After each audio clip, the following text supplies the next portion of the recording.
Il a fait du dessin parce qu'il ne savait rien faire d'autre, Plantu.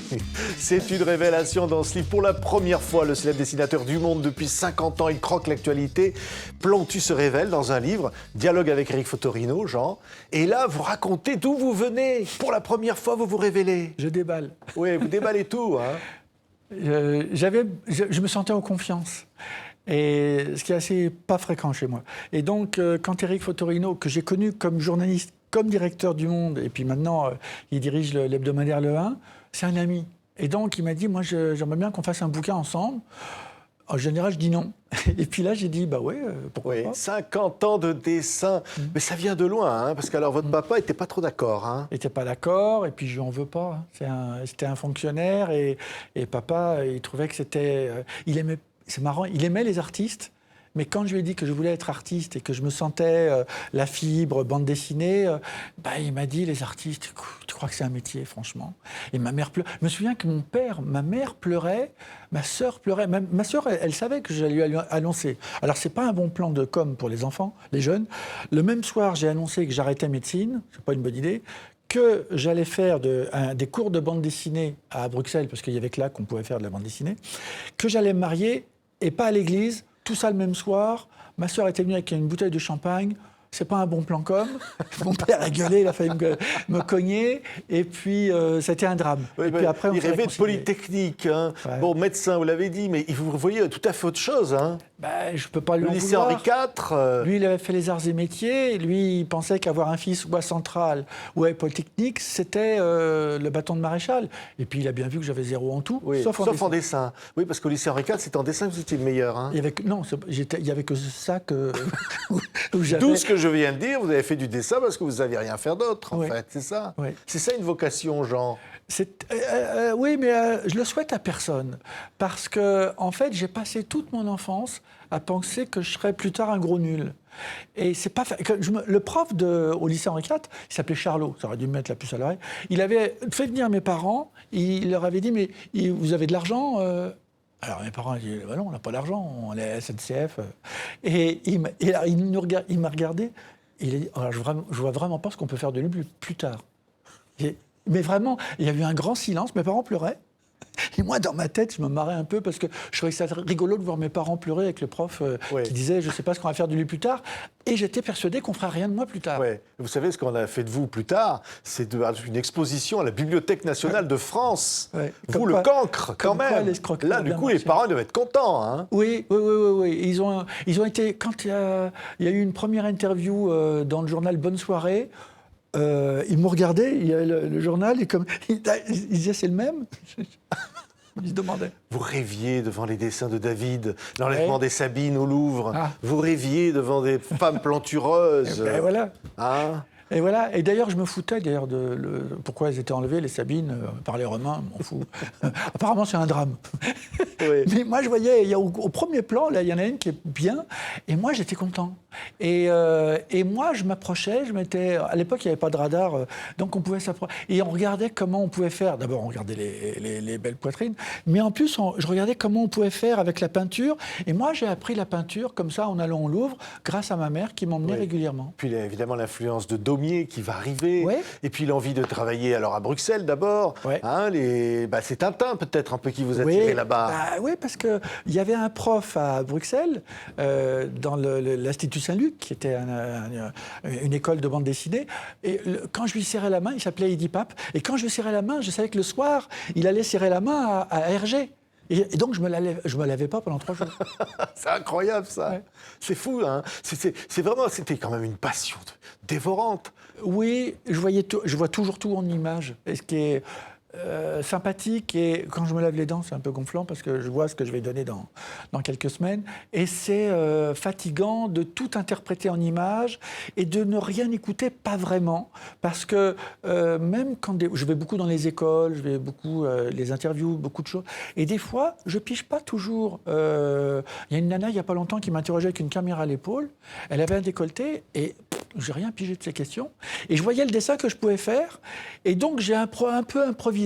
Et je crois que j'ai passé mon temps à improviser, à essayer de faire des dessins sur la vie de tous les jours, en essayant de ne pas trop me prendre au sérieux et en essayant de montrer ma passion pour les femmes et les hommes politiques. Parce que moi, dans une autre vie, je ferais de la politique. C'est vrai. Ah bah alors on a l'impression de voir ça. 1972, premier dessin dans Le Monde, ça continue depuis. Une petite colombe sur le Vietnam. Et tous les jours, vous avez fait, et on le dit dans ce livre, une sorte de bestiaire politique. C'est-à-dire, pour vous, les hommes politiques, ce sont des bêtes, quoi, en gros. Hein.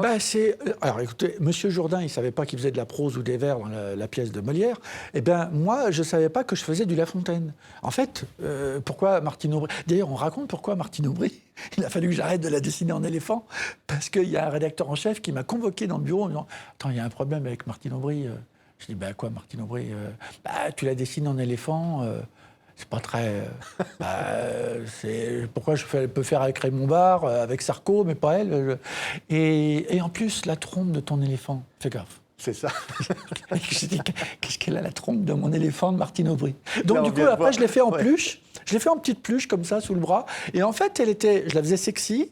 Et en petite peluche, où elle était moins sexy, elle était beaucoup plus ressemblante en Là, on voit très ressemblant Nicolas Sarkozy en Madame de Fontenay. Ouais. Alors, vous l'avez représenté en toutes sortes d'animaux. Hein. Ouais. Mais c'est... En mouche aussi. Oui. Mais alors, ça nous amène à parler aussi de la censure. Vous en parlez dans ce livre. Ouais. On ne peut pas tout dessiner, au fond. Oui. Et ça interpelle. Hein. Il y a des dessins interdits, d'ailleurs, dans ce livre. C'est normal, mais moi, j'ai toujours dit ça depuis le début que je travaille au journal Le Monde, depuis 1972. On vit avec des interdits. On est dans une société avec des lecteurs qu'on aime, qu'on a envie de... Vous voyez, liberté, égalité, fraternité. Fraternité, il y a le mot fraternité. Mon lecteur, ma lectrice, c'est mon frère, c'est ma sœur. Et à la fois, je veux les énerver, asticoter et encore plus dézinguer telle ou telle femme ou homme politique, mais à la fois, il y a un côté fraternel. Et j'entends la petite musique du « oui, mais ça, on ne peut pas ». Et moi, la vie privée, il y a une députée qui est homosexuel, qui est très connu, qui ne veut pas qu'on le dise. Je n'y touche pas. Hein. Et je ne connais pas de dessinateur, d'ailleurs, qui ne s'interdisent pas ça ou ça ou ça. À chaque fois que je vais dans les écoles et qu'on me dit « ouais, on ne peut pas dessiner », mais tous les dessinateurs s'interdisent une petite part des choses. C'est pour ça que c'est en plus inacceptable, vous qui avez fondé Cartooning for Peace, de voir tant de dessinateurs, de vos confrères, qui sont enfermés, voire même assassinés. Oui, alors ça c'est...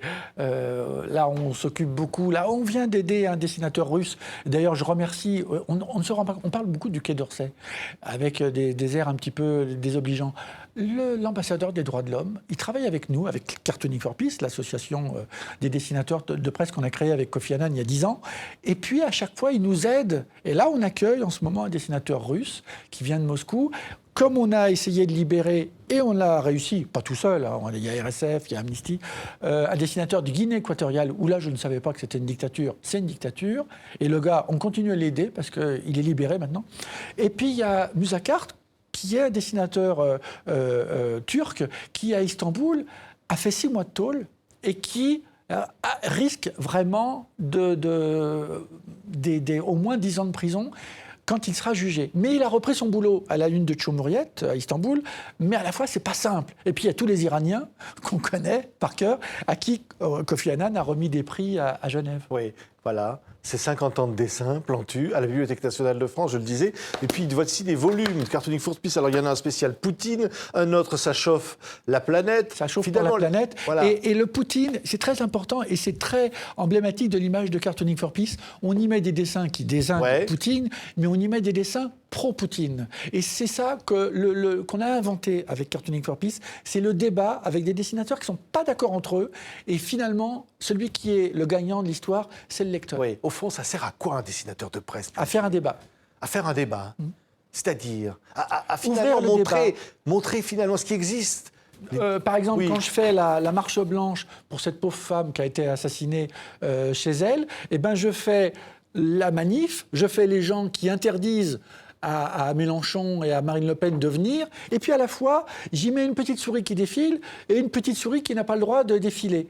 Et c'est le débat. Et chacun des lecteurs se retrouve là, ou au balcon.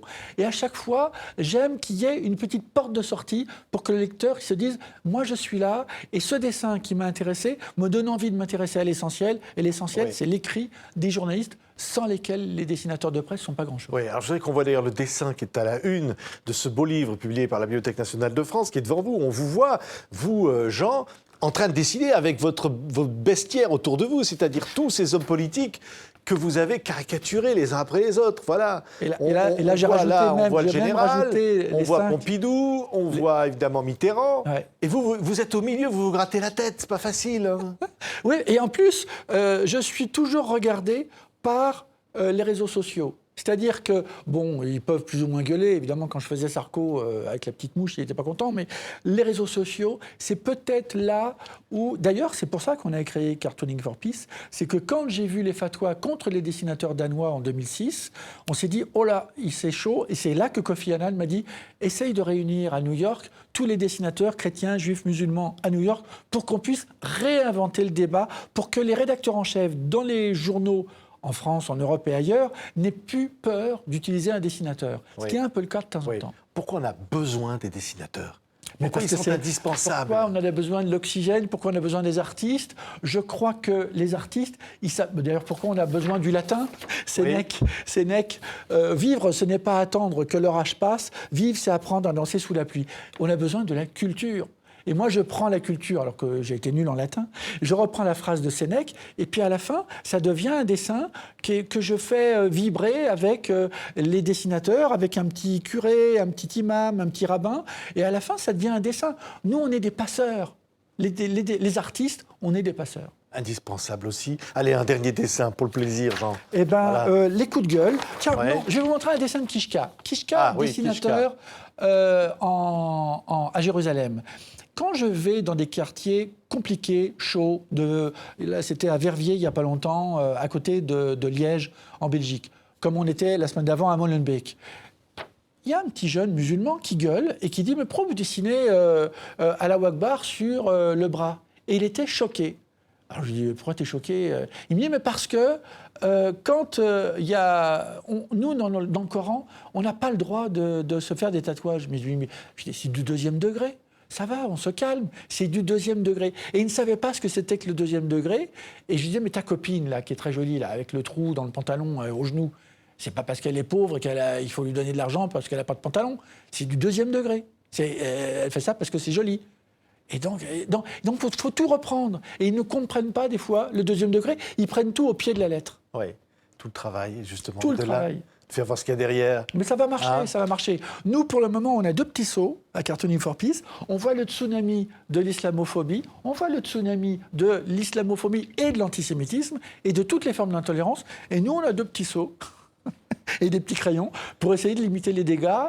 On va dans les écoles. Là, je vais la semaine prochaine, cette semaine, je vais à Marseille, au lycée de Garquinet, et on essaye de renouer des dialogues avec les jeunes, et on essaye de reprendre tout ce qui a été mal compris avec les jeunes et les moins jeunes, parce qu'on voit bien qu'il y a un malentendu entre les communautés. Et c'est là où on va à Gallieni, aussi à Toulouse, pour essayer. Et puis après, on va à l'étranger aussi. En ce moment, il y a notre équipe qui est à Mexico, pour essayer de travailler dans les écoles de Mexico, pour savoir qu'est-ce qu'on peut dessiner quand on fait des dessins quand on est un narcotrafiquant. Parce qu'ils risquent leur peau, hein, les dessinateurs. Il y a un grand dessinateur qui s'appelle Boligan. Il se moque des narcotrafiquants, mais s'il fait le portrait frontalement d'un narcotrafiquant, il ne passe pas la journée. Merci. Flantu est notre invité. 50 ans de dessin fêtés à la Bibliothèque nationale de France. Un très beau livre avec Éric Futorino. Et puis les albums Cartooning for Peace. Merci beaucoup, Jean. Merci beaucoup. À bientôt. Merci.